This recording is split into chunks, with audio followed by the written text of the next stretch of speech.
നിർത്ത്. 5 മിനിറ്റ് ഇപ്പൊ കഴിയും. നീ ഒന്നും മിണ്ടാൻ മതി.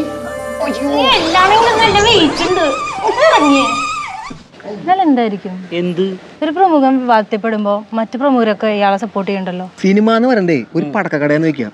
അവിടേക്ക് ഏതെങ്കിലും ഒരുത്തം വന്ന് സിഗരറ്റ് കത്തിച്ച മാലപ്പടക്കം പൊട്ടണ പോലെ പൊട്ടും. എനിക്ക് മനസ്സിലായില്ല സാധേവാ. ഇവർക്ക് എല്ലാവർക്കും ഇവരെ എല്ലാ കാര്യങ്ങളും അങ്ങോട്ടും ഇങ്ങോട്ടും അറിയാടാ. ഒരുത്തന്റെ ഒരു കേസ് പൊട്ടിക്കഴിഞ്ഞാ മാലപ്പടക്കം പൊട്ടണ പോലെ എല്ലാരും പൊട്ടില്ലേ. മൊത്തത്തിലൊരു വെടിമ്പൊക്കെയല്ലേ. ഒന്ന് പോടാ, അങ്ങനെയൊന്നുമില്ല. ഈ പണ്ട് ബസ്സിൽ വെച്ചിട്ട് എന്റെ കൂട്ടുകാരനെ ചലഞ്ച് ചെയ്ത് അവള് ചെരിപ്പൂരി അടിച്ച് ഞാൻ അവനോട് പറഞ്ഞിട്ടില്ല.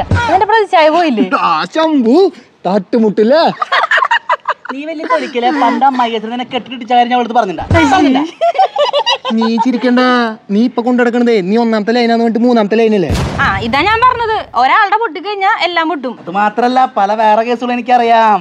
അങ്ങനെയാണെങ്കിൽ നിന്റെയും കുറെ എനിക്കറിയാം. പറയട്ടെ. നിർത്തരുത്. എല്ലാരും മിണ്ടാതിരിക്കണം നല്ലത്. ഹായ്. ഹലോ. എന്താണ്? അമ്മയിലെ മെമ്പർഷിപ്പ് ഒന്നും എടുക്കുന്നില്ലേ? എന്താ നമുക്ക് എന്തെങ്കിലും ബെനിഫിറ്റും കാര്യങ്ങളുണ്ടോ? നിങ്ങൾക്ക് എന്താ എല്ലാ കാര്യത്തിനും നല്ല സപ്പോർട്ട് കിട്ടും. എങ്ങനെയാ എമൗണ്ട്?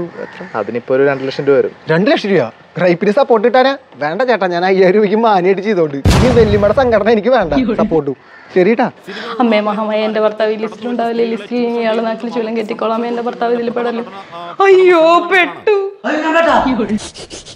ഇനി നീ എങ്ങാനും ഞാനോ പോടാ.